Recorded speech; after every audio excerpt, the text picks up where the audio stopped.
Selfie ಹುಚ್ಚಿನಿಂದಾಗಿ ವಾಣಿ ವಿಲಾಸ ಸಾಗರ ಜಲಾಶಯದಲ್ಲಿ ಬಿದ್ದು 4 ವರ್ಷದ ಮಗು ಮೃತಪಟ್ಟ ಘಟನೆ ನಡೆದಿದೆ.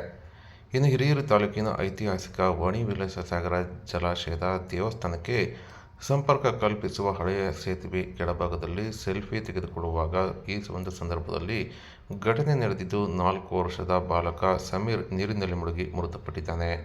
ಇನ್ನು ಆದಿವಾಲ ಗ್ರಾಮ ಮೂಲದ ಕುಟುಂಬವೊಂದು ಜಲಾಶಯ ವೀಕ್ಷಣೆಗೆ ಬಂದಿತ್ತು. ಈ ವೇಳೆ ತಂದೆ ತನ್ನ 4 ವರ್ಷದ ಮಗುವಿನ ಜೊತೆ ಸೆಲ್ಫಿ ತೆಗೆದುಕೊಳ್ಳಲು ಹೋಗಿದ್ದು, ನೀರಿನ ಹರಿವು ರಭಸವಾಗಿದ್ದು, ಈ ವೇಳೆ ವ್ಯಕ್ತಿ ತನ್ನ ಮಗನ ಜೊತೆ ಸೆಲ್ಫಿ ತೆಗೆದುಕೊಳ್ಳುತ್ತಿರುವಾಗ ಆಕಸ್ಮಿಕವಾಗಿ ನೀರಿನಲ್ಲಿ ಬಿದ್ದಿದ್ದಾರೆ.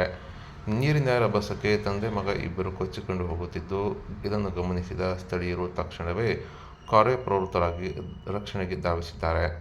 ತಂದೆಯನ್ನು ರಕ್ಷಣೆ ಮಾಡಿದ್ದು, ದುರದೃಷ್ಟವಶಾತ್ 4 ವರ್ಷದ ಮಗು ನೀರಿನ ರಭಸಕ್ಕೆ ಸಿಲುಕಿ ಮೃತಪಟ್ಟಿದೆ.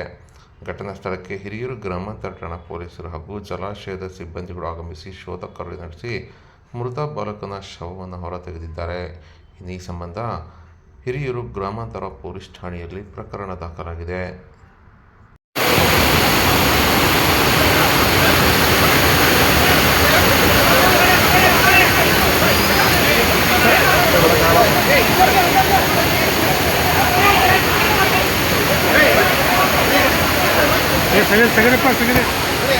ಸಗಣಿ ಮ್ಯಾಗ